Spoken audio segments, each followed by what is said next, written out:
নমস্কার বন্ধুরা, আপনাদের আরও একবার স্বাগত জানাই পাবলিক ভিউ কলকাতাতে। বন্ধুরা, এই ভিডিওতে আইএসএল ইন্ডিয়ান ফুটবল মূলত কলকাতার ডার্বি নিয়ে কিছু গুরুত্বপূর্ণ আপডেট দেওয়ার আছে। যেমন ইস্ট বেঙ্গল তাদের নতুন বিদেশি যাকে নিয়েছে 34 বছরের সেন্টার ব্যাক, সে কতটা ফিট তাকে কি ইস্ট বেঙ্গল নিয়ে ঠিক করছে। ইস্ট বেঙ্গল মোহাম্মদ সানানকে নেবে, তাহলে নিখিল বার্লা কি মোহনবাগানই নেবে কনফার্ম। মোহনবাগান দলের ষষ্ঠ বিদেশি নিয়ে কিছু বড় আপডেট দেওয়ার আছে। তার পাশাপাশি মোহনবাগান ইস্ট বেঙ্গল দল আইএসএল নিয়ে গুরুত্বপূর্ণ আপডেট দেবো, তাই বলতেই পারে ভিডিওটা গুরুত্বপূর্ণ হবে, শেষ পর্যন্ত দেখবেন। এবং যারা চ্যানেল নতুন সকলকে একটা অনুরোধ করে রাখবো, যেহেতু এখানে আপনারা খেলার সমস্ত রকম আপডেটস পেয়ে যাবেন, তারা অবশ্যই পাবলিক ভিউ কলকাতা চ্যানেলটিকে সাবস্ক্রাইব করে বেল আইকন প্রেস করে অল করে রাখবে। তাহলে বন্ধুরা, সবার প্রথমে আপনাদেরকে আইএসএল ব্রডকাস্ট রাইটস কোন দল সব থেকে বড় বিট করেছে সেটা জানাই। আপাতত আইএসএল এর জন্য সব থেকে বড় হাইয়েস্ট ব্রডকাস্ট রাইটস বিট করেছে জি এবং সোনি।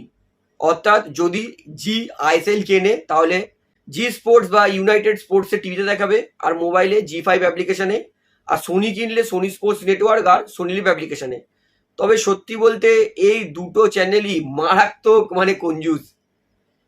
সোনিতে এক মাসের রিচার্জ 400 টাকা, জিএ রিচার্জ 800 টাকা। তো মানুষ মারা যাবে এত টাকা রিচার্জ করতে করতে। তাই জি আর সোনি আপাতত লিডিং আছে আইএসএল ব্রডকাস্ট কেনার জন্য।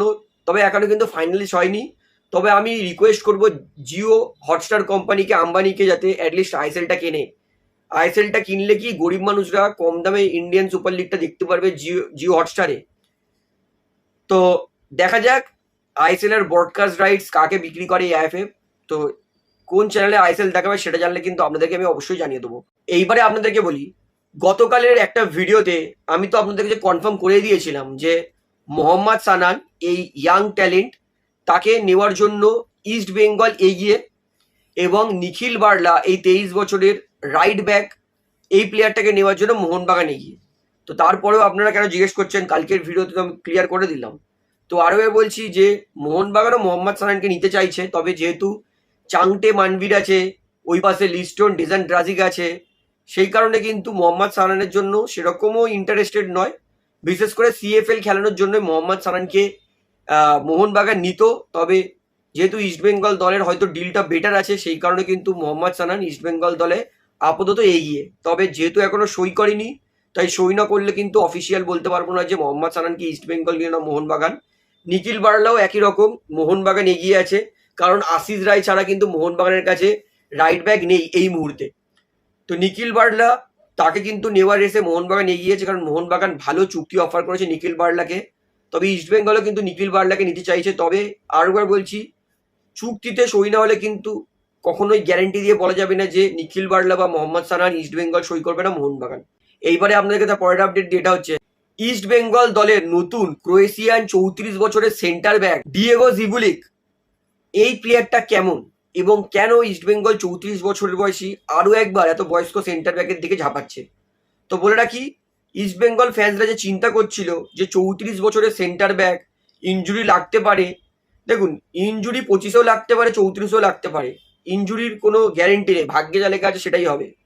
তবে যদি ডিয়েগোর লাস্ট সিজন, তার আগের সিজন পারফরমেন্স ধরি, ডিয়েগো তিনি কিন্তু তাদের নিজস্ব ক্লাবের জন্য 100% তার ম্যাচ ছিল।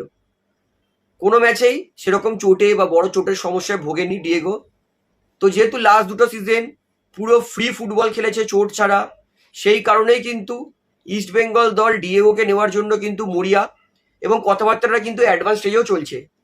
তবে 34 বছরের সেন্টার ব্যাক, ভাগ্য খারাপ থাকলে চোট লাগতে পারে, যদি ভাগ্য ভালো থাকে তাহলে কিন্তু সারা বছর চোট ফ্রি খেলতে পারে। তবে লাস্ট দুটো সিজন ভালো ছিল, তাই ইস্টবেঙ্গল ফ্যান্সকে আশ্বাস দিচ্ছি যে না, এই বছরও ডিয়েগো হয়তো সম্পূর্ণ ফিট, চোটমুক্ত ছাড়াই কিন্তু ফুটবল খেলবে।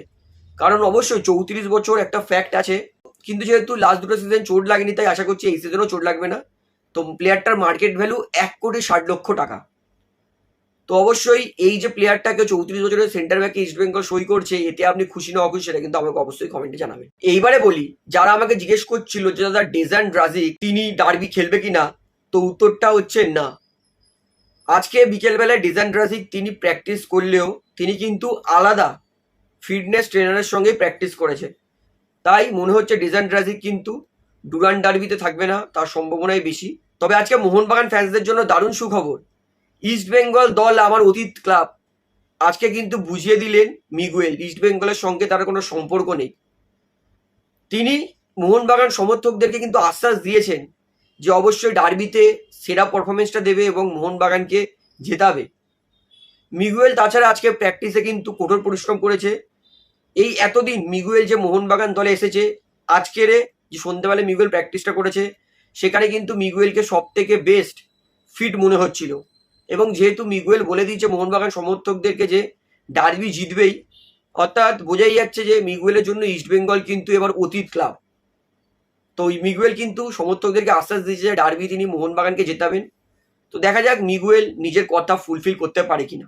তাহলে বন্ধু ভিডিওটা এখানে শেষ করছি। আশা করি ভালো লাগলে, তো ভিডিওটি ভালো লাগলে অবশ্যই লাইক করুন, কমেন্ট করুন, শেয়ার করুন এবং চ্যানেল তো সবাইকে অ্যাক্টিভ করে রাখবো। যেহেতু এখানে আপনারা খেলার সমস্ত রকম আপডেটস পেয়ে যাবেন, তারা অবশ্যই পাবলিক ভিউ কলকাতা চ্যানেলটিকে সাবস্ক্রাইব করে বেল আইকন প্রেস করে অল করে রাখবেন। ধন্যবাদ।